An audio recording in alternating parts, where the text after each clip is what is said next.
Aviso: este podcast traz descrições de cenas de violência, inclusive de violência sexual. Recomenda-se cautela aos ouvintes mais sensíveis e recomenda-se, obviamente, que ele não seja ouvido na presença de crianças. Quinto e último episódio: a polícia. Esse é o quinto e último episódio do caso Atanásio. Um podcast produzido pela Rádio Parágrafo 2, com o apoio da Meta e do ICFJ. Eu sou José Pires, idealizador, roteirista e diretor desse podcast. Se você ainda não ouviu os episódios anteriores, volta lá e ouve, para não perder nenhum detalhe dessa história. Para quem já ouviu, eu vou fazer aqui um pequeno resumo do que a gente já contou, porque essa história é longa, cheia de detalhes, e a publicação dos episódios não seguiu a periodicidade que a gente queria. Vamos lá. Atanásio de Souza Bueno era um pai de santo que foi preso na cidade de Piraquara, na região metropolitana de Curitiba, no ano de 1984. Contra ele pesaram acusações como agressão, estupro, posse de entorpecentes, extorsão, entre outras. A sua prisão foi capa dos principais jornais de Curitiba. E esses periódicos repercutiram também cada desdobramento do caso, desde depoimentos de envolvidos até uma suposta ameaça de suicídio coletivo por parte dos seguidores do Atanásio. A cobertura jornalística desse caso foi extremamente preconceituosa. Não apenas contra o Atanásio, mas também contra diversas simbologias da Umbanda.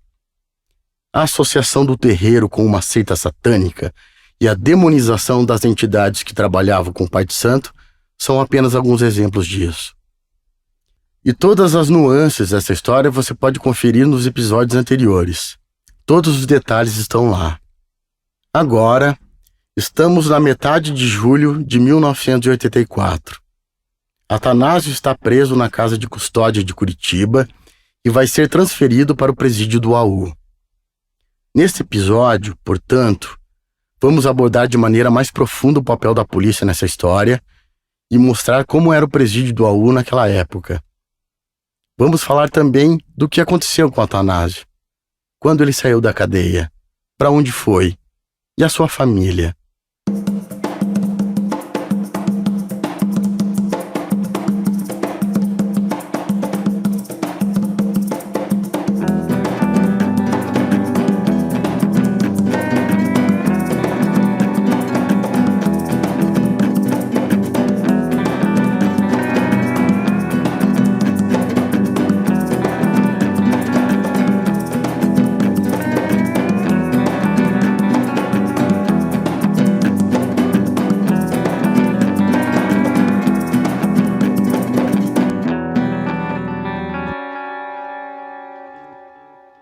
Em 12 de julho de 1984, matéria do jornal Correio de Notícias dizia o seguinte, abre aspas, Rasputin recebido com festa no AU.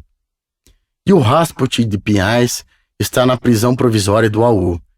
Ele foi levado da Delegacia de Vigilâncias e Capturas até o presídio no Camburão e chegou sob aplausos. Atanásio de Souza Bueno, líder da extinta seita do sexo, entrou no AU com uma Bíblia nas mãos e um imenso crucifixo no pescoço. Um detento, logo à entrada, estava feliz da vida. Puxa, ainda bem que o Pai de Santo baixou aqui. A gente precisava mesmo de um espírito para orientar a sessão que iremos fazer aqui na sexta-feira 13. E o Rasputin é o homem indicado. Pena que ele veio sozinho. Ainda no Camburão, Atanásio dizia com muita convicção, sei que os presos estão me esperando de bandeirinhas. Não temo ninguém, somente Deus. Fecha aspas. E no dia seguinte, em 13 de julho de 1984, matéria do jornal Tribuna do Paraná dizia, abre aspas, presidiários teriam preparado recepção sexual. Atanásio não teme o troco no presídio. Se eles pensam em me pegar, estão muito enganados. Apesar da idade, sou forte o suficiente para aguentar qualquer barra. Essa foi a afirmação do terrível Bará, Atanásio de Souza Bueno, quando, com sua bagagem, seguiu à prisão provisória de Curitiba no AU ontem à tarde, onde ficará aguardando o julgamento. Sua demonstração de valentia prende-se ao boato espalhado entre os detentos de que teria um grupo de recepção pronto a fazer com ele as mesmas aberrações sexuais feitas por Atanásio quando reunia seus discípulos em suas orgias durante trabalhos espiritualistas no terreiro Caboclo Caçanguei, na Vargem Grande, desmantelado pela polícia há 2 semanas. A verdade surgirá em meu julgamento, afirmou Atanásio no pouco tempo em que teve contato com a reportagem policial, antes de entrar no campurão da Delegacia de Vigilâncias e Capturas. Fecha aspas.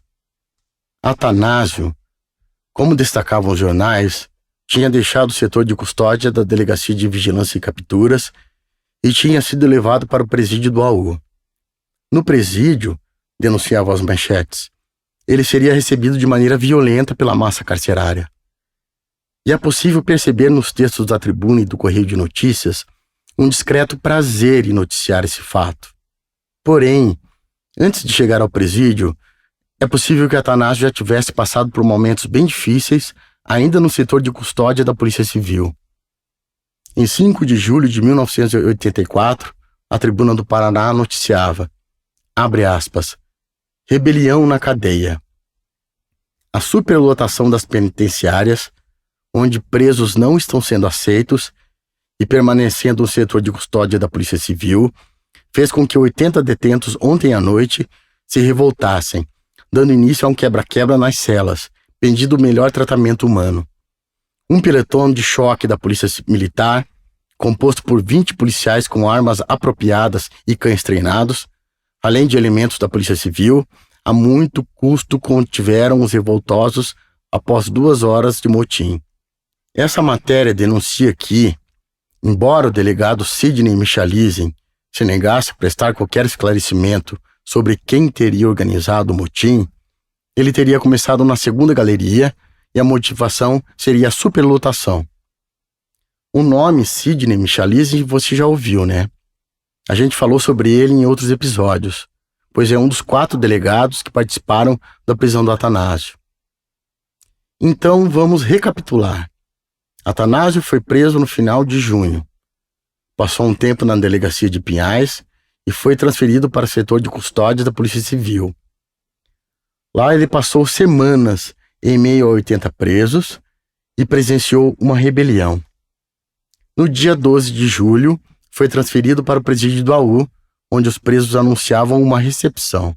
Para entender como era o presídio do AU naquela época, nós procuramos o Clóvis Gruner. O Clóvis é professor de História na Universidade Federal do Paraná e tem pesquisas sobre violência, criminalidade e instituições penais. Ele explica que na década de 1980, o presídio do AU já não era mais a principal instituição penal do Estado, como tinha sido durante décadas. Assim, em linhas gerais, nos anos 80, o AU já não era mais a principal instituição penal do Estado, né? Como havia sido durante várias décadas, inclusive. Porque, deixa eu recapitular muito rapidamente, assim, para contextualizar um pouquinho essa história para os ouvintes. Com a inauguração da PCE em Piraquara, né, nos anos 50, se inicia um processo, né, que vai se estender pelas 3 décadas seguintes, de expansão do sistema penitenciário aqui no estado do Paraná. Então, aos poucos, a ideia, que é um movimento que acontece em vários outros estados brasileiros no mesmo período, a ideia é expandir e interiorizar o sistema penitenciário. Então, ao invés de você ter todo o sistema penitenciário concentrado nas capitais, criar unidades no interior que permitissem, entre outras coisas, tirar esse foco, né, que as capitais detinham, Curitiba, São Paulo, Rio, no Nordeste, não foi diferente, durante as primeiras décadas do século XX. Então, até a inauguração da PCE, além do sistema penitenciário estar concentrado todo em Curitiba, o AU era a única penitenciária. Né? A partir do funcionamento da inauguração da PCE, o AU perde um pouco essa centralidade, porque a PCE já né, quando inaugurada, ela já acolhe mais presos do que o AU, a capacidade já é maior do que o AU, e a partir dos anos 70, quando aí se inicia a segunda fase, né, que é a interiorização, né, do centro penitenciário. Então o AU deixa de ser, além de ser a única penitenciária, né, deixa de ser também a penitenciária para onde são enviados presos, vamos chamar assim, de alta periculosidade. Né? Então, aos poucos, a PCE passa a acolher esses presos, que vão cumprir penas mais longas, porque considerados de alta periculosidade, homicidas, latrocínios, etc. E o AU passa a desempenhar paulatinamente duas funções. Uma função muito de presos em trânsito, ou aguardando julgamento, né? Então passa meio que uma casa de custódia, né? E também a acolher presos considerados de baixa periculosidade, incluindo presos políticos dos anos 70. Né? Eu fico pensando, né, quer dizer, para mim, um dos indicativos, né, de que as prisões políticas eram ideológicas é justamente o fato de que os presos políticos não iam para a PCE, em Piraquara, mas ficavam no AU, uma região muito próxima ao centro. Né? Então, eram prisões muito mais ideológicas mesmo do que considerar os presos políticos de alta periculosidade. Então, nos anos 80, quando o Atanásio vai para o AU já é uma penitenciária, um presídio, né, considerado, vamos chamar assim, um tanto quanto coadjuvante dentro do sistema penitenciário. Porque, primeiro, né, o processo de interiorização já estava em desenvolvimento, o que significa que muitos presos que vinham de regiões do interior passam a cumprir pena nessas unidades que aos poucos estão sendo construídas em regiões no oeste, no norte do estado, e na capital, a principal penitenciária, né, que acolhia presos com penas mais longas e considerados, vamos chamar assim, de alta periculosidade, e uma Piraquara na PCE, né, na penitenciária central do estado. O Atanásio ter sido removido para o AU pode significar algumas coisas, entre elas que, apesar das muitas acusações contra ele, né, que o podcast vem levantando, ele não era, considerado de altíssima periculosidade, 2, sem haver ainda o julgamento dele, né, sem haver uma condenação, se preferiu que ele ficasse no AU para não caracterizar vamos dizer assim, uma pena antecipada. Né? Nesse momento, o AU já não tinha mais presos políticos, por exemplo, né? Porque os presos políticos haviam sido, né, com a anistia, final dos anos 70, os poucos que ainda estavam no AU já estavam há alguns anos em liberdade. Então, o Atanásio vai conviver ou com presos em trânsito, com presos que aguardam julgamento, parece ser o caso dele mesmo, né? Ou com presos já condenados, mas considerados pela justiça de baixa periculosidade. Mesmo que em 1984 o presídio fosse um local com presos de baixa periculosidade, ainda assim era um lugar violento e as agressões contra presos acusados de violência sexual ainda existiam. Sim.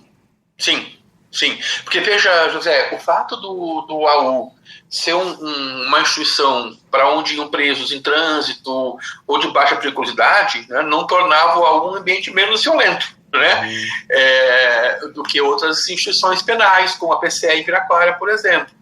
E vamos chamar assim, essa cultura, né, esse hábito, essa ética, não sei como definir isso, de punir presos acusados de crimes sexuais, os próprios presos, né, condenarem e tratarem com violência, é uma prática que vem de muito tempo. Né? Nas minhas pesquisas sobre o AU, tem um recorte temporal um pouco mais recuado, porque a minha pesquisa de doutorado, que foi onde eu me aproximei do AU, tem como recorte temporal o final do 19 em Curitiba até o começo do século XX. Então eu pego ali o começo do AU, né? Eu já encontrei nos documentos desse período, então aí anos 10, anos 20 do século XX, evidências de que presos que entravam no AU sob algumas acusações, estupro, já eram tratados diferentemente pelos presos que cumpriam pena, por exemplo, por homicídio.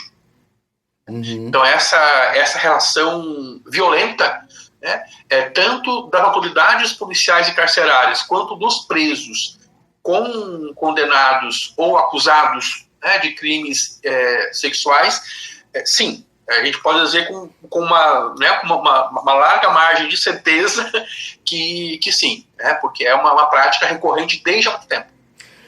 Assim, né, é possível dizer, então, que o Atanásio possivelmente sofreu violência quando ele foi lá para o presídio. Sim. E acho que é uma outra evidência, quer dizer, né, uma evidência não documentada, né, por certo. Mas assim, José, além dessa prática ser recorrente e registrada, né, haver evidências de que ela é uma prática recorrente desde há muito tempo, em 84, ainda que nós estivéssemos vivendo aí o final da ditadura, o ambiente e as instituições policiais e carcerárias ainda respiram, né, ainda praticam, ainda vivem o clima da ditadura. Né? Assim, de algum modo, né, ambas as instituições vão levar muito tempo, se é que se libertaram, né, integralmente dessa cultura autoritária. Mas em 84, se fora dos muros da prisão já se vivia uma certa expectativa com a retomada democrática e tal, essa expectativa não era presente dentro das prisões e das polícias. Então isso só reforça, né, a possibilidade de que o Atanásio, por ser negro, por ser de religião de matriz africana e por ser acusado de crimes de violência sexual, entre outros, né, de que foi acusado, deve ter sofrido, né, uma violência muito presente, não só de presos daí. Né, eu arrisco dizer que mesmo de autoridades carcerárias e policiais.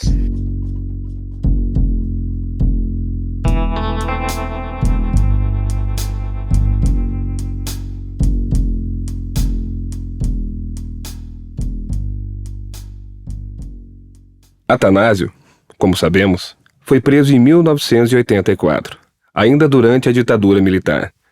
Há um consenso no ensino de história em colocar o ano de 1985 como o fim da ditadura. Porém, entre os pesquisadores do assunto, essa data é discutível. Há os que acreditam que somente em 1988, com a Constituição Federal promulgada, é que se deu o fim do regime. Mas há também aqueles que defendem que ela nunca acabou e que o sair de cena dos militares foi uma estratégia.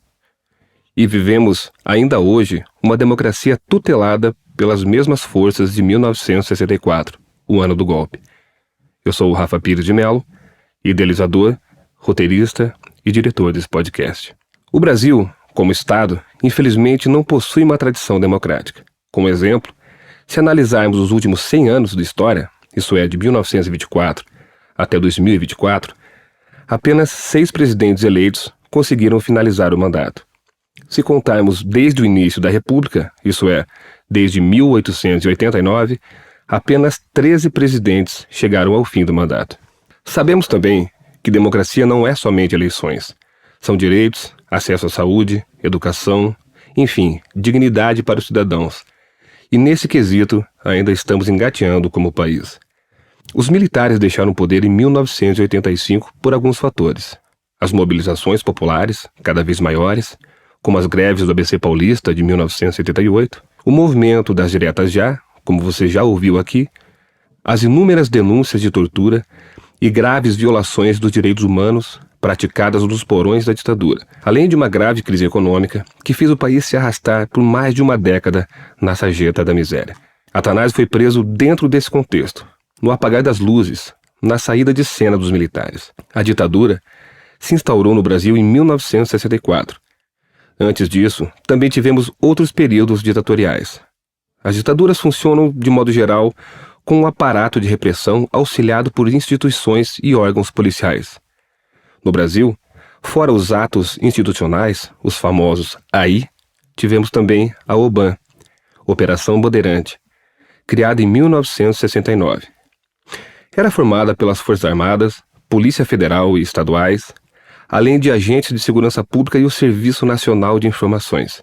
O intuito da OBAN era o de fazer os ideais do regime prevalecer contra qualquer tipo de discordância. E para isso, os contrários a esses ideais eram perseguidos, caçados, presos e até mortos. Há uma corrente encabeçada por parlamentares, jornalistas e pessoas públicas que defendem um revisionismo histórico, para dizer que a ditadura não foi tão ruim assim, mas a farta documentação existente prova o contrário. Para ajudar a compreender o contexto da ditadura em Curitiba, convidamos o professor e pesquisador Luiz Gabriel da Silva, que publicou um livro sobre o assunto e está escrevendo sua tese de doutorado. O livro chama-se, abre aspas, Ditadura em Curitiba? Memórias e esquecimentos da repressão e da resistência na capital paranaense e criação de site temático. Professor Luiz, a primeira pergunta que eu gostaria de fazer para você é a seguinte: muito se produziu em matéria de filmes, em matéria de livros e estudos,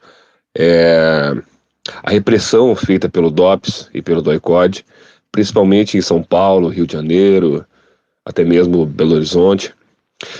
Como foi a ação, de modo geral, assim, do DOPS e do DOI-CODE, os aparelhos de repressão em Curitiba?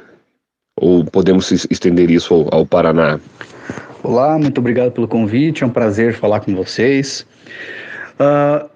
Concordo, a gente fala mais sobre a repressão, DOPS, DOI-CODE ali no eixo Rio-São Paulo, né? Inclusive isso foi uma das coisas que motivou as minhas pesquisas aí no Paraná e mais especificamente de Curitiba. A DOPS ela é uma organização que ela é bem mais antiga, né? Ela remonta ali à década de 20, foi muito utilizada na época do Vargas, e na época da ditadura ela ganha poderes muito maiores, certo? Aqui em Curitiba, por exemplo, a DOPS ficava ali na rua João Negrão, ali perto do que hoje é o Shopping Estação, e ela atuou fortemente aqui na ditadura, então ela não só perseguia, como ela monitorava muita gente. E aí desses que eram presos, muitas vezes eles eram torturados ali mesmo na delegacia, nessa ali da rua João Negrão, sobretudo na gestão do delegado Osias Algauer. Se não por ele, com o conhecimento dele, como já está bem documentado no livro do Milton Ivan Heller, que chama a Repressão, a Resistência Democrática no Paraná, e até mesmo na minha dissertação e quando sair a minha tese. Então essa repressão ela se deu de forma sistemática, havia uma comunidade de informações muito grande entre as forças da repressão. E para citar alguns exemplos, você falou de Paraná, em 1975 houve a Operação Marumbi, onde mais de 100 pessoas foram presas aqui no Paraná, acusadas de serem ligadas ao Partido Comunista, e muitas dessas pessoas foram torturadas não só na DOPS, mas também em outros locais aqui em Curitiba. A Operação Marumbi, citada pelo professor Luiz, aconteceu em 12 cidades do Paraná, por infringir o artigo 43 da Lei de Segurança Nacional, que proibia a organização de partidos políticos colocados na ilegalidade. O processo da ditadura civil-militar não era somente político, mas também moral, também cultural e estético. Não foram somente militantes políticos ligados a partidos que foram perseguidos, mas líderes sindicais, artistas, intelectuais, jornalistas, religiosos, enfim, qualquer um que se opusesse ao regime tinha o estigma de subversivo. A partir da década de 1970, os estados passaram a regulamentar a legalidade dos terreiros e estipular a quantia a ser paga para autorizar o seu funcionamento. Nenhuma outra religião tinha que fazer isso. Se por um lado havia diálogo entre a repressão e os terreiros de Umbanda, nos terreiros de Candomblé a coisa não era bem assim. Mesmo com figuras políticas aparecendo em terreiros, como o de Mãe Menininha e Joãozinho da Gomeia, a Umbanda, por sua variedade de ritos, era mais brasileira do que africana, enquanto as casas de Candomblé eram o contrário. Há denúncias, feitas por Basílio Filho, em audiência na Câmara Municipal de São Paulo, de que trabalhos eram interrompidos pela polícia através dos furabumbo. Os furabumbo eram policiais que invadiam os terreiros e tendas e quebravam os atabaques. Novamente, o professor Luiz nos fala sobre a relação do regime fora do âmbito político. Eu gostaria de saber também o seguinte: o projeto da ditadura civil-militar no Brasil, ele ele ultrapassava o âmbito político, isso é, ele se estendia a campos como a cultura, a moral. Todo projeto de poder, ele não é meramente político, né? Apesar da política permear toda a extensão das nossas vidas. Com a ditadura não foi diferente. É muito interessante você ter usado essa denominação ditadura civil-militar, e eu faço questão de usar isso nos meus estudos, porque ela não foi uma ditadura meramente militar. Ela foi uma ditadura que contou com apoio civil, e ele não foi pequeno. Quando eu falo do apoio civil, eu estou falando do apoio de grandes empresários que não queriam as reformas de base do João Goulart. Eu estou falando de setores conservadores da Igreja Católica, porque a Igreja Evangélica não era tão forte no Brasil naquela época, né? Então a católica era mais representativa sob esse ponto de vista. Pessoas da sociedade civil que tinham medo que o Brasil virasse um país comunista, seja lá o que isso quer dizer na cabeça dessas pessoas, né? E então houve uma amálgama muito grande de todos esses fatores. Para citar um exemplo para você já deve ter ouvido falar, o pessoal que está ouvindo aqui o podcast deve ter ouvido falar das Marchas da Família com Deus pela Liberdade. Aqui em Curitiba, a marcha mais famosa, ela ficou conhecida como Marcha a Favor do Ensino Livre. Algumas pessoas, principalmente a Liga das Senhoras Católicas, a União Juventude Cívica Feminina e outras entidades de viés mais conservador, elaboraram uma marcha aqui em Curitiba porque houve uma notícia falsa, hoje em dia nós chamamos de fake news, mas esse termo não havia na época, que o governo do João Goulart ia implementar um livro comunista de história do Brasil para as escolas, e que ele iria encampar as escolas particulares. Escola particular naquela época aqui em Curitiba era escola confessional, certo? E aí, essa marcha vem então contra essas medidas. Com mais tempo eu poderia explicar essa questão do livro, mas é uma notícia falsa. O governo iria subsidiar a produção de um livro de história para concorrer no Programa Nacional do Livro Didático, né? Para ser mais barato. E aí fazem essa marcha ali no centro cívico e tal. Quando vem a ditadura aqui no Paraná, por exemplo, a Universidade Federal do Paraná, ela não sofreu tanto, apesar de 3 professores serem aposentados compulsoriamente. Aqui eu faço uma menção honrosa a esses 3 heróis. O professor José Rodrigues Vieira Neto, que mais tarde é convidado aí para o Supremo Tribunal Federal e recusa, porque ele não quer se aliar à ditadura. Você veja que ele é perseguido e depois ele é convidado para ir para o STF. Uma coisa absurda, né? O professor Regines Prockmann e o professor Amilcar Gigante.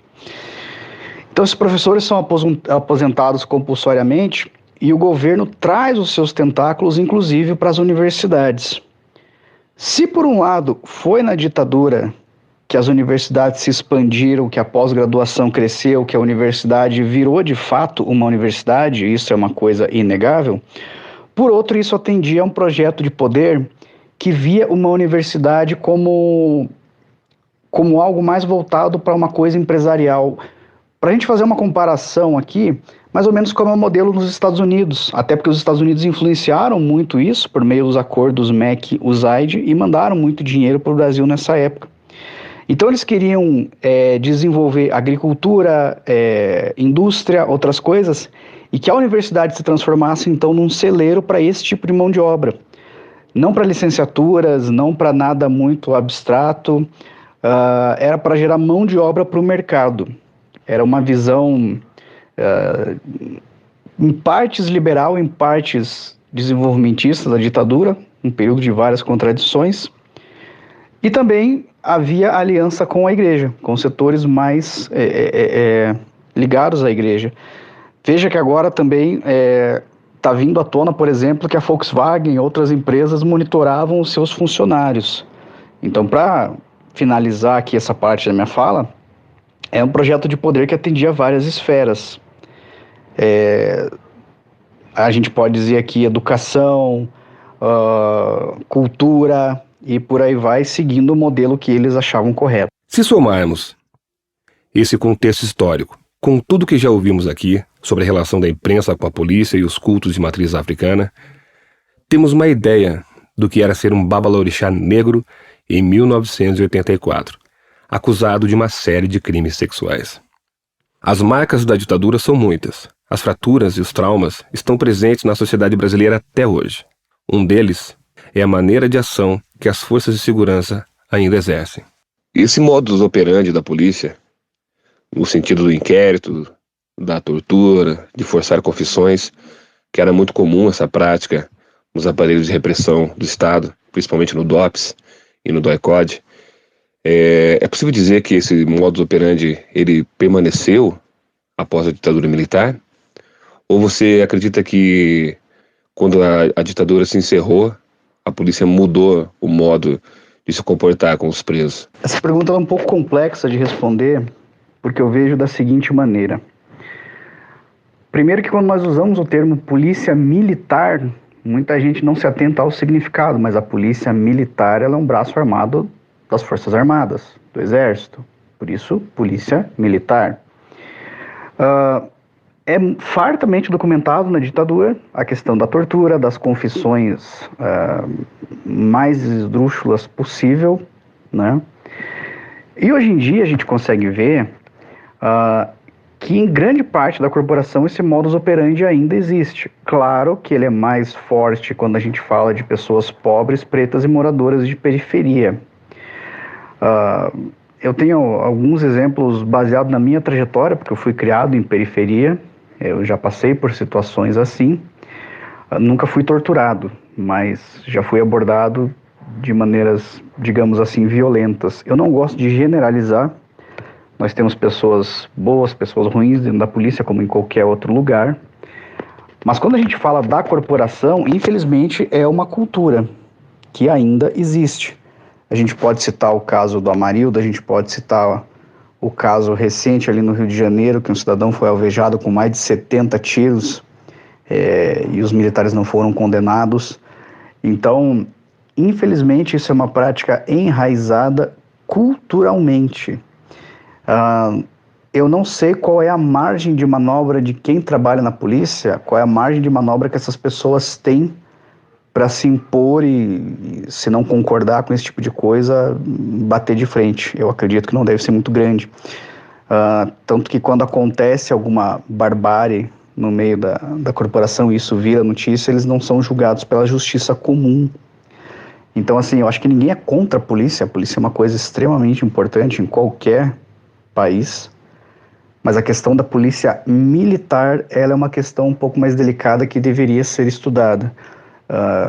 Todo mundo é contra a criminalidade, todo mundo é contra a violência, mas tentar resolver o problema gravíssimo da criminalidade no Brasil, no modus operandi que existe hoje, na minha opinião, só aumenta o crime. E com certeza isso não é um resquício só da ditadura civil-militar.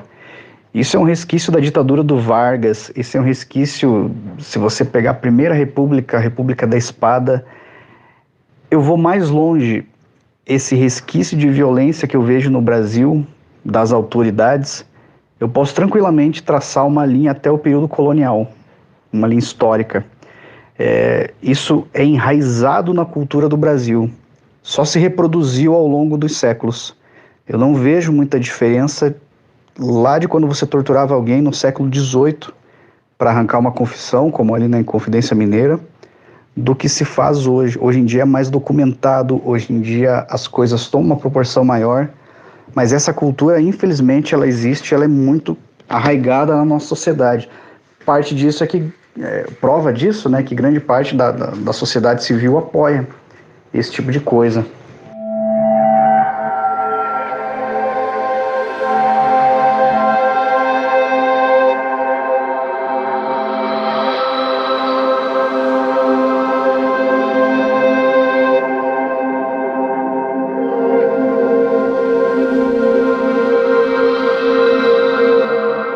No Brasil, a bala perdida sempre acha um pobre, um favelado, um preto pela frente. Em um levantamento do CONANDA, o Conselho Nacional das Crianças e dos Adolescentes aponta que 83% das pessoas assassinadas pela polícia são pretas ou pardas. O racismo nas instituições só se reforçou durante a ditadura. Se quiser saber mais a respeito da tortura no Brasil, pode consultar o site do projeto Brasil Nunca Mais, no endereço bnmdigital.mpf.mp.br. E para acessar as pastas do DOPS e saber mais sobre a ditadura em Curitiba, acesse ditaduraemcuritiba.com.br. Atanásio foi preso, posto em liberdade e preso novamente. Após as supostas ameaças de suicídio coletivo feita pelos membros do terreiro, sua prisão em flagrante foi relaxada. A divergência nos jornais, com a ânsia de noticiar o ocorrido, com um tom jocoso e sensacionalista, novamente os jornais pecaram ao checar os fatos. Jornal Tribuna do Paraná, 17 de julho de 1984. Bará ficou em liberdade, mas só por algumas horas. Mediante o pagamento de uma fiança de 10 mil cruzeiros, o Rasputin das Araucárias foi posto em liberdade na sexta-feira, mas ela durou pouco. Com a prisão preventiva decretada no domingo, o delegado da DIC, Vicente Gonçalves do Amaral, conseguiu sustar ontem, na vara de execuções penais, a concessão do alvará de soltura. Atanásio voltou para o presídio do AU. Jornal Correio de Notícias, 17 de julho de 1984. Rasputin azarado. O fundador da seita do sexo, Atanásio de Souza Bueno, 51 anos, estava com o pé fora da cadeia. Ontem, o juiz da 5ª Vara Criminal atendeu o pedido de relaxamento de sua prisão preventiva e Atanásio esperava a chegada do alvará de soltura na prisão.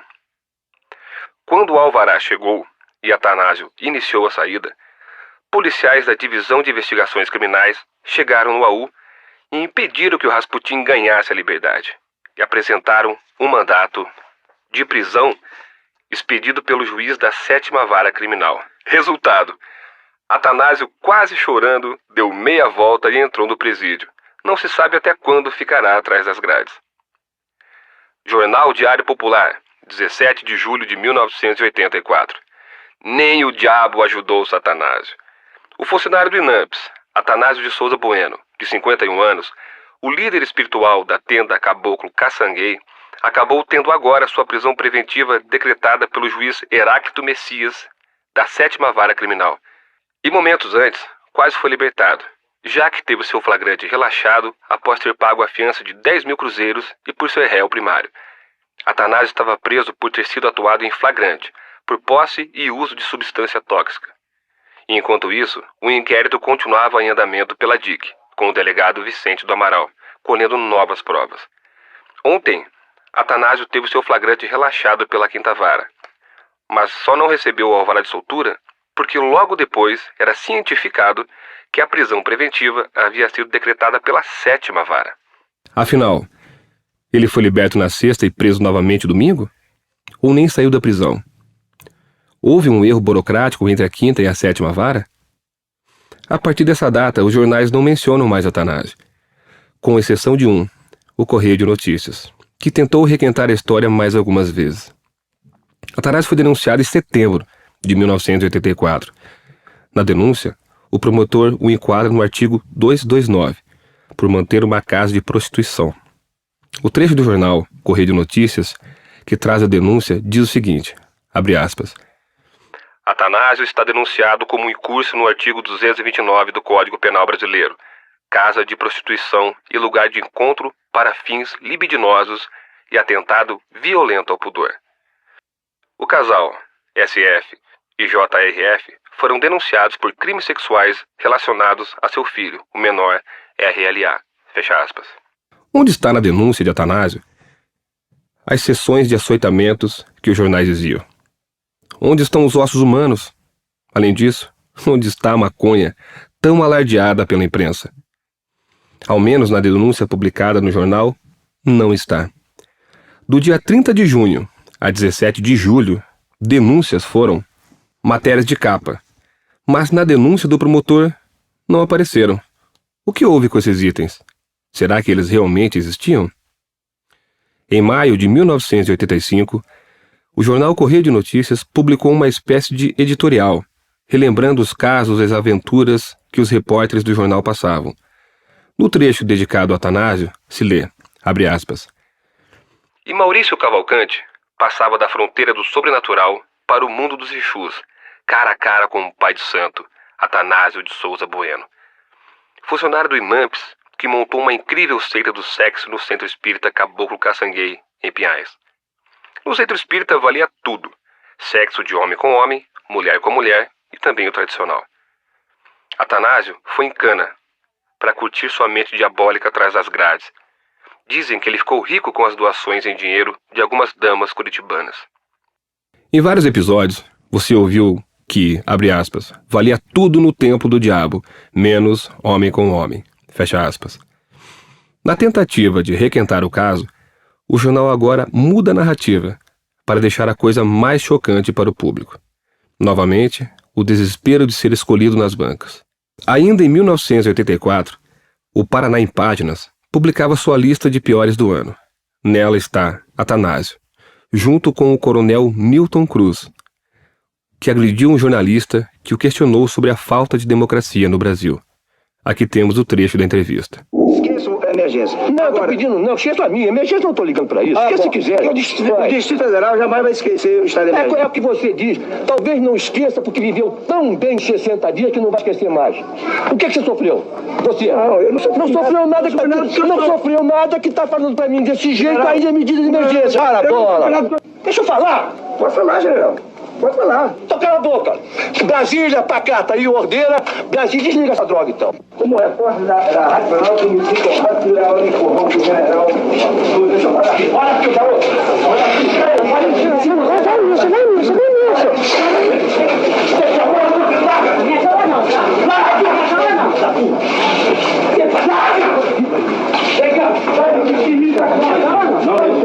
Essa não, tá?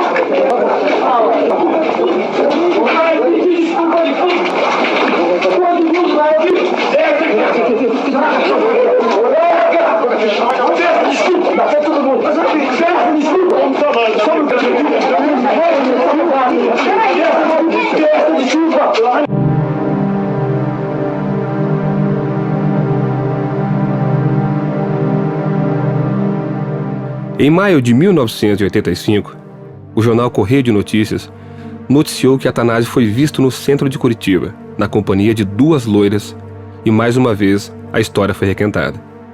Qual é a relevância jornalística de uma notícia como esta? No dia 26, um artigo de opinião é publicado no jornal Correio de Notícias, assinado por um advogado indignado ao saber que Atanásio estava solto, e ainda mais com 2 belas loiras. No final, acusa o pai de santo de ser colarinho branco, por isso não ficou preso. O jornal conseguiu. Novamente julgou Atanásio contra a população. Mas não parou aí. Em 1986, isso é, 2 anos depois, o jornal vai cobrir um caso em que um policial tinha cometido um crime de assassinato contra um engenheiro por suposta adoração ao diabo. O policial desmentiu as afirmações com relação à crença, pois, segundo o jornal, ele não queria ser comparado a Atanásio. Um assassino confesso não queria ser comparado a Atanásio. Isso diz muito sobre a fama que os jornais colocaram no pai de santo. Essa fama ficou gravada na história também pelos apelidos. Um deles, que chama atenção, é o de Rasputin das Araucárias, ou Rasputin de Pinhais. Uma analogia ao mago e curandeiro que frequentou o Palácio de Alexandre e curou o filho do czar Nicolau III da Rússia, que era hemofílico. Rasputin foi assassinado, e em torno de seu nome gira uma série de lendas sobre o seu poder de sedução e seus casos amorosos, inclusive com as mulheres da corte russa. Mas esses casos todos foram desmentidos com pesquisas históricas verdadeiras. Rasputin foi morto por questões políticas e nunca foram comprovados os seus supostos casos amorosos. Mas eles ajudaram a encobrir a história verdadeira.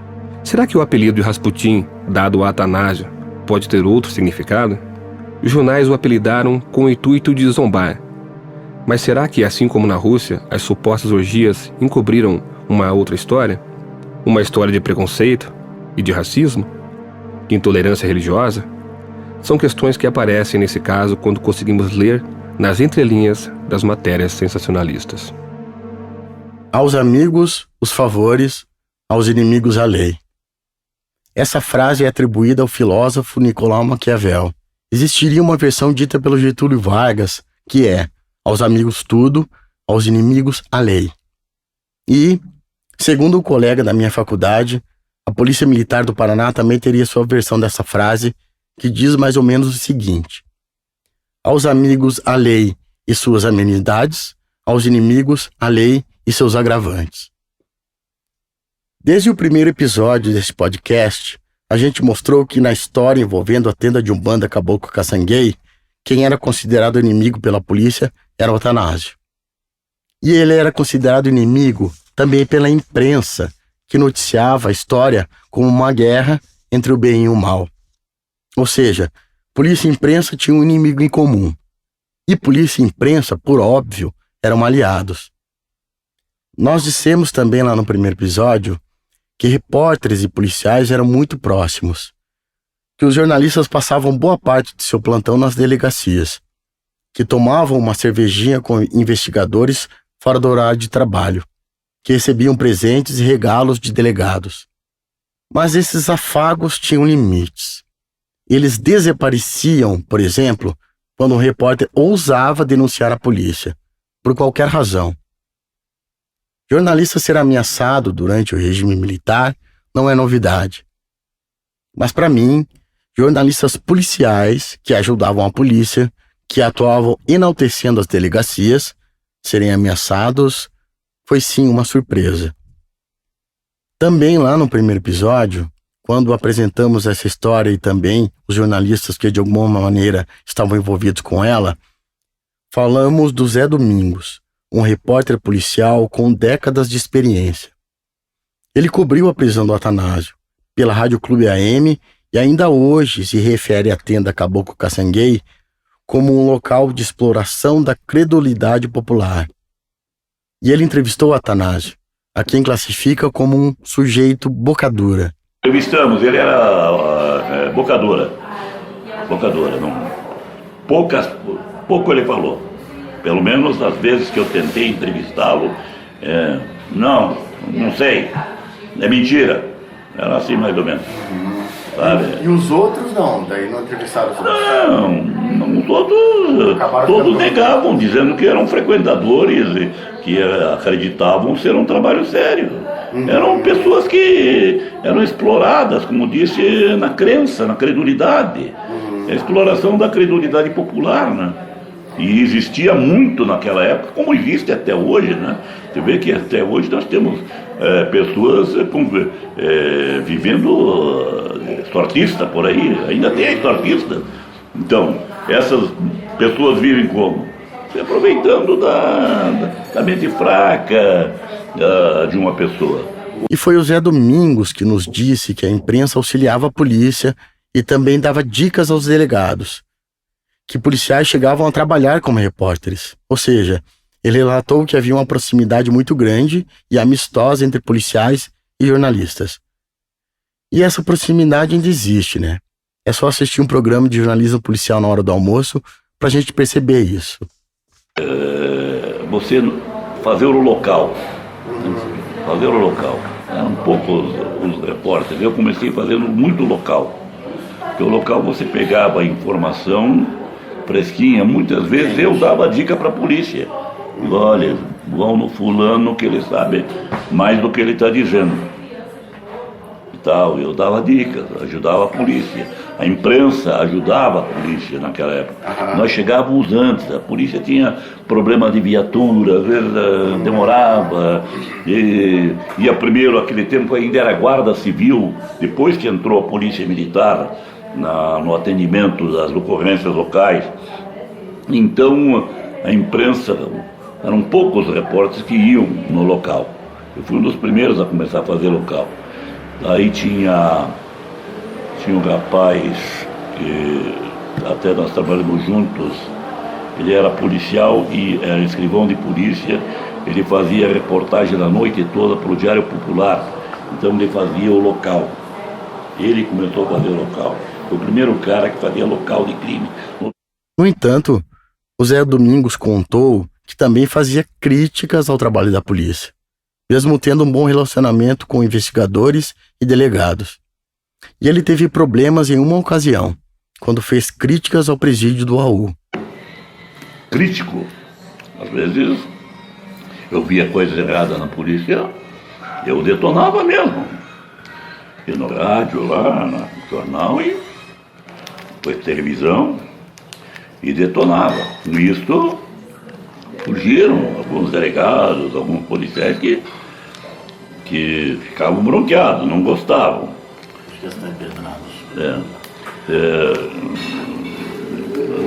Mas isso na época da ditadura ou não, depois? Ou também... Eu trabalhei na época da ditadura. A ditadura, falam muito da ditadura, eu não posso falar. Eu tive liberdade, eu ia na televisão, detonava, criticava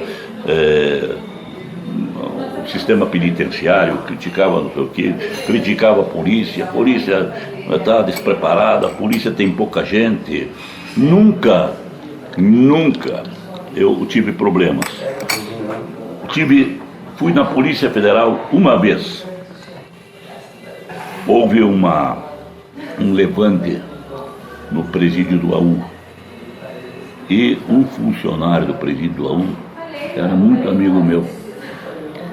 Ele me telefonou: Zé, ferveu o AU. Arrebentaram o pau, os presos foram para cima dos guardas. A coisa está quente. E pá.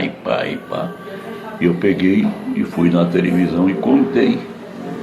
O diretor do presídio ficou: porra, como é que esse cara soube, não sei o quê, me telefonou.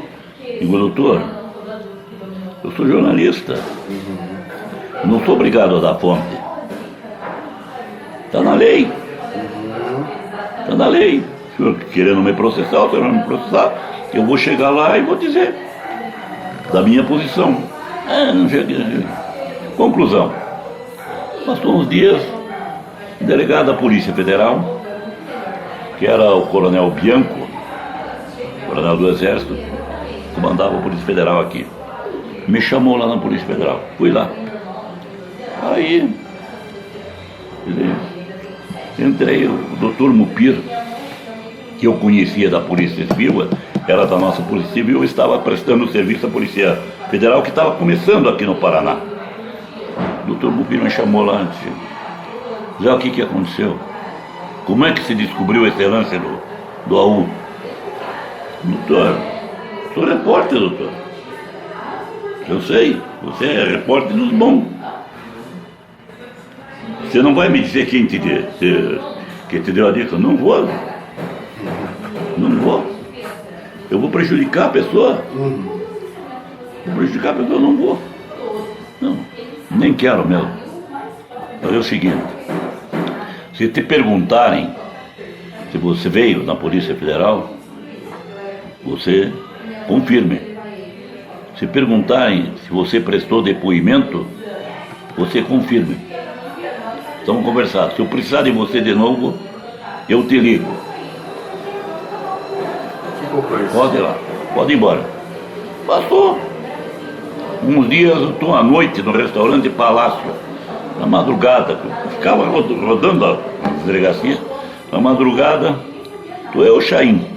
O Chaim, que foi repórter policial também, começou comigo, eu que pus o Chaim na reportagem policial para me ajudar um pouco, eu estava assoberbado.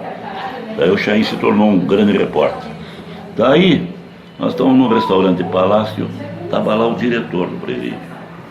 Daqui a pouco eu fiquei na minha mesa. Daqui a pouco ele levantou e veio lá. Dá licença de sentar com você, Zé Domingos? Um prazer, doutor. Porra, me desculpe. Eu estava de cabeça quente, que a baderna lá foi grande. Porra, até eu entrei no rolo, fui ameaçado.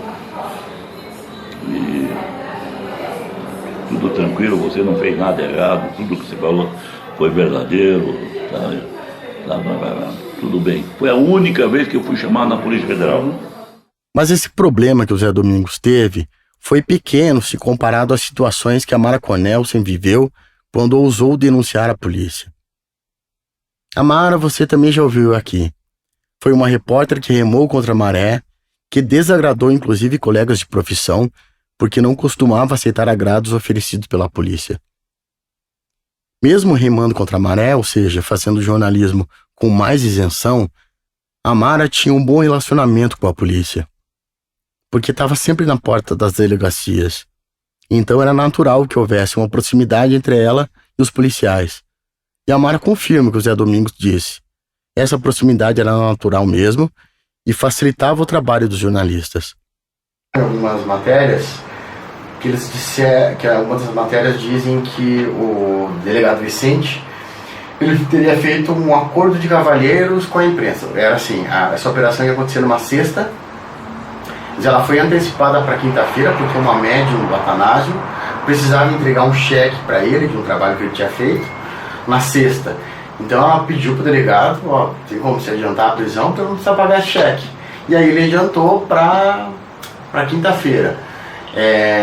Isso foi decidido mais ou menos no começo da semana, ia ser na sexta, antecipou, e aí ele avisou a imprensa. E aí, acho que parece que ele pegou o Atanásio em algum outro lugar, na rua, não sei. E quando o Atanásio chegou, a imprensa já estava toda lá. Sim, sim. Por isso a imprensa. Esse acordo de cavalheiros existia muito. Assim. Existia. Quando era do interesse da polícia, principalmente o interesse da polícia, porque o interesse da imprensa era tudo, né? Pra gente, o que acontecia nos casos policiais, seja lá atropelamento, acidente, cai avião, pra gente tudo sempre interessava, era tudo importante. Mas quando era interesse da polícia, existiam os acordos, e hoje existe. Você vê a Rede Globo cobrindo Polícia Federal, invadindo casa de deputado, não sei o que. Como é que você acha que eles chegaram lá? Eles foram avisados, eles foram convidados a participar. A polícia, a Rede Globo conseguiu com exclusividade o depoimento do fulano de tal, assim assado. No jogo, né? Sabe? Então, claro que existe o acordo, existem os preferidos, existe aqueles que são os xodó dos policiais, e deve existir até hoje, né? Mas esse apreço da polícia pelo profissionalismo jornalístico acabava quando a imprensa fazia denúncias. Quando se fazia denúncias ao trabalho da polícia, aí a conversa mudava e começavam as ameaças. Eu peitei algumas vezes, sabe? Fui ameaçada de pau de arara, fui ameaçada de sequestro por policiais, sabe?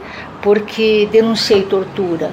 Teve um caso de sequestro que peguei também de uma moça, de uma família rica, no interior, e pegaram um rapaz que não tinha nada a ver com a história, penduraram, queimaram ele inteirinho, com gás, com um monte de coisa. Ele estava em carne viva. E ele me chamou na casa dele e se apresentou nu para mim. Olha, ele com um lençol, ele não podia pôr nem roupa nem nada. Disse, olha como estou. Podemos fotografar? Pode fotografar. Eu e um fotógrafo. O fotógrafo fez as fotos e tal. A tribuna deu a página inteira, a primeira página, dizendo, olha o que a polícia fez com este homem. E eu dei uma matéria inteirinha contando a versão dele. No outro dia, a polícia desvendou o sequestro e o rapaz não tinha nada a ver. No outro dia, a polícia apresentou a quadrilha e eu fui cobrir. Lá no auditório da DIC também, onde era o mesmo, tinha um auditório lá que eles faziam as grandes matérias, era lá no auditório, né? E eu entrei, quando a entrevista já tinha começado, quando eu entrei, fez um silêncio, mas tão sepulcral, que se tivesse uma mosca voando, você escutava bater a asa da mosca. Todo mundo olhando. Ninguém respirava, só me olhando, tipo assim, coragem dessa guria. Desceu-lhe o cacete na equipe, na polícia, um delegado, mostrou o cara nu queimado, né, dizendo que a polícia torturou ele é inocente, e veio cobrir. Quantos anos você tinha? Eu devia ter uns 20 e poucos, não tinha 30 ainda. E fui lá e o delegado saiu do palco quando ele estava dando entrevista, veio, me peitou no corredor, no meio, eu batia... Na frente de todo mundo, eu batia no final da gravata dele, mais ou menos, assim, um cara alto, eu não sou muito alto, 1,55 m, 56, bati ali, ele olhou para mim e disse, tua sorte que não tem mais o AI-5. Tua sorte, mas você não perde por esperar. Falei, doutor, eu fiz o meu papel. Eu cumpri com a minha obrigação. Tua sorte é que não tem mais o AI-5. Foi isso que o delegado disse para ela. Para quem não lembra, o AI-5 foi publicado em 1968. Era o Ato Institucional número 5. e foi um dos 17 atos aplicados pela ditadura militar no Brasil. A norma resultou no fechamento do Congresso Nacional e das Assembleias Legislativas dos Estados. Permitiu a cassação de mais de 170 mandatos legislativos, instituiu a censura prévia da imprensa e de produções artísticas e deu ao presidente a possibilidade de intervenção nos estados e municípios. Com o AI-5, também tornaram-se ilegais as reuniões políticas não autorizadas pela polícia e toques de recolher tornaram-se frequentes. Foi depois desse ato que as prisões políticas, as torturas e as mortes do regime militar explodiram.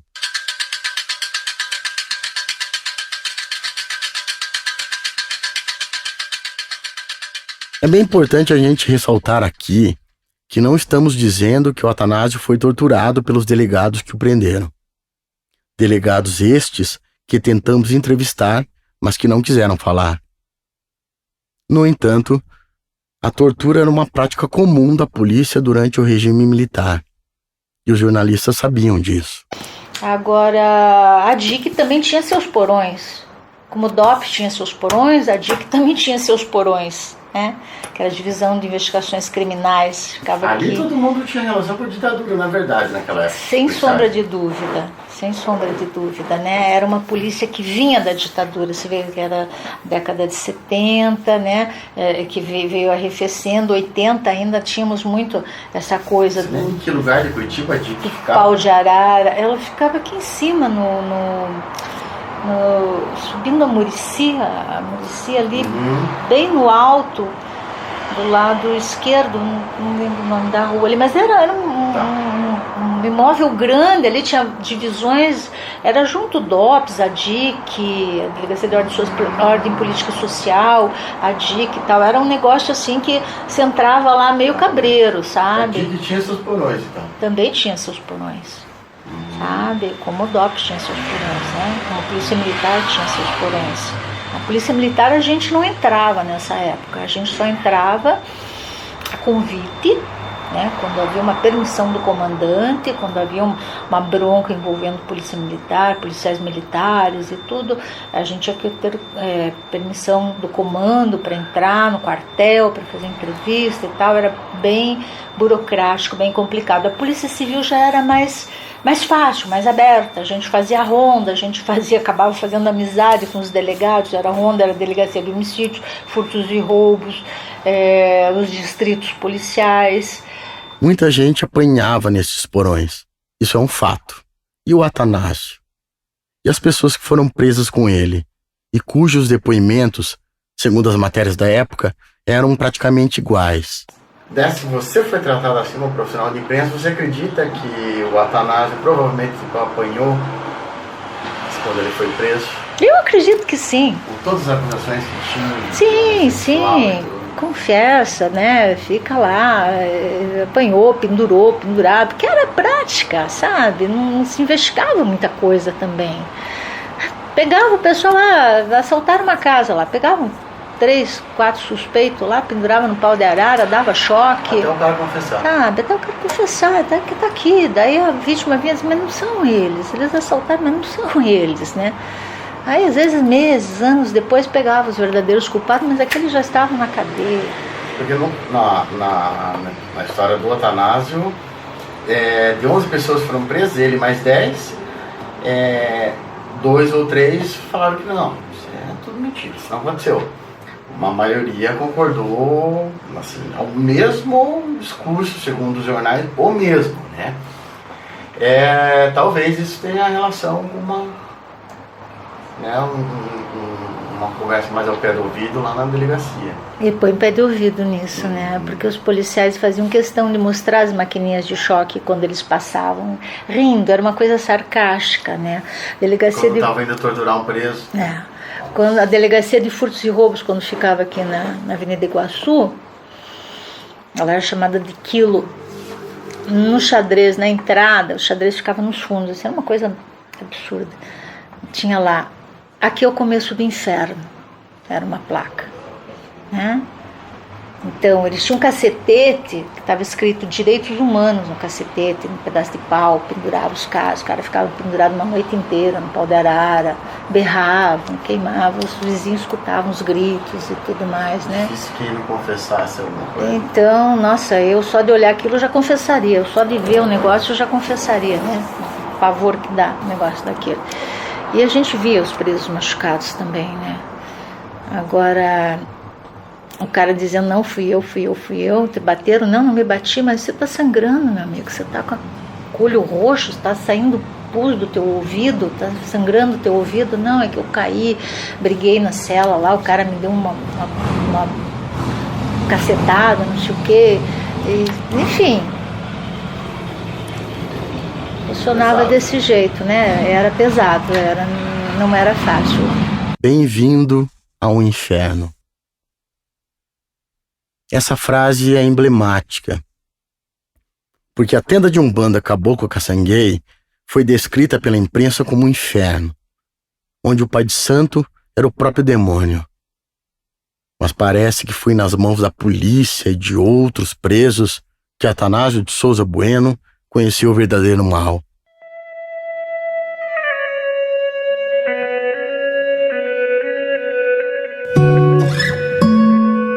Quando a gente teve contato pela primeira vez com a história do Atanásio, eu sabia que ela era muito maior do que os jornais retratavam.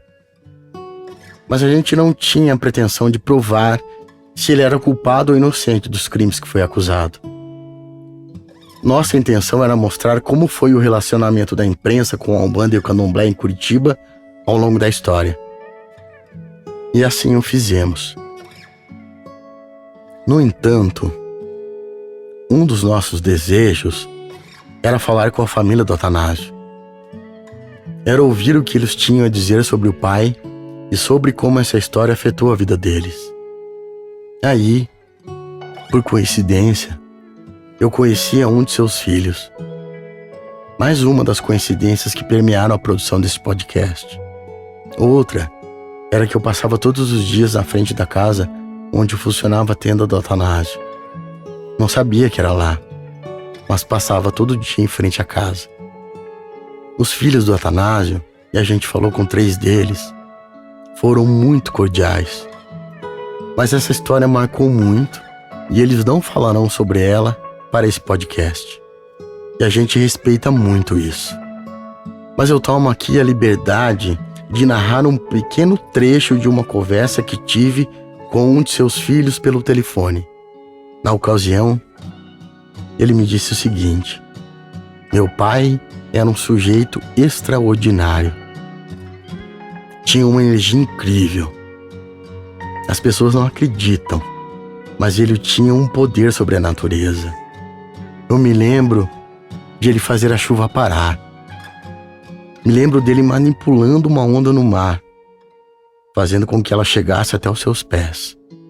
Atanásio, a gente soube, faleceu no ano de 2005, mais de 20 anos depois do episódio de 84. A produção desse podcast se limitou à nossa capacidade técnica e financeira. Por isso encerramos essa série neste 5º episódio. Mas a gente promete gravar um episódio extra quando conseguirmos ter acesso aos inquéritos do caso que solicitamos à Justiça lá no final de 2023.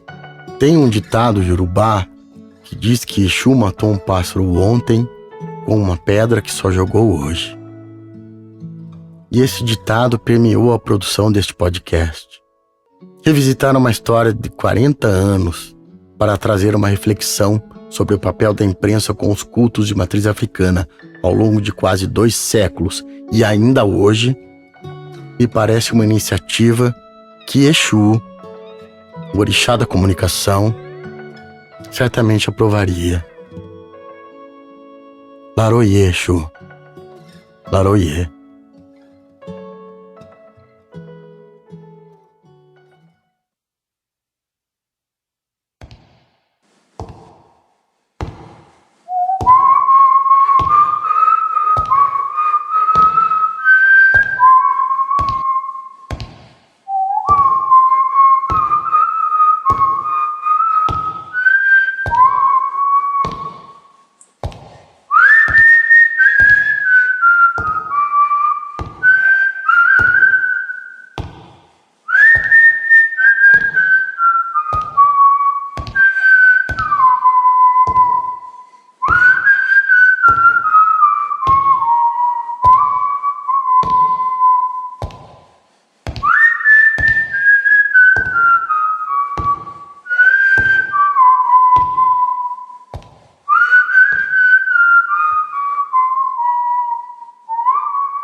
Deixamos aqui o contato do podcast, caso algum dos personagens da época queira dar sua versão da história, ou alguém se lembre desse caso e queira passar outras informações.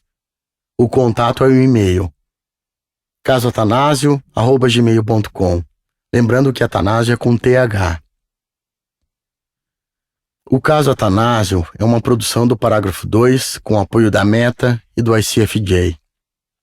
A pesquisa, o roteiro, a direção e a apresentação são de José Pires e Rafa Pires de Mello. A locução de textos é da Margot Brasil. A produção desse podcast é da Sandy Lília da Silva. A gravação, mixação e edição é do estúdio RG. A identidade visual e redes sociais é da It Design. A ilustração do podcast é do Idovino Cassol, da equipe Bugio. A trilha sonora é do Patrick Mateus e do Rafa Pires de Mello, e a gente usou também músicas da biblioteca de áudio do YouTube. O Parágrafo 2 é um site de jornalismo independente que existe desde 2015. Nele você encontra bastidores da prisão do Atanásio, além de reportagens sobre cultos de matriz africana. Acesse www.paragrafo2.com.br. Eu te convido aqui para seguir as redes sociais do Parágrafo 2, porque lá você encontra mais conteúdo sobre o podcast. Você também pode avaliar o podcast na sua plataforma de streaming de áudio favorita. E você pode ajudar a divulgar esse podcast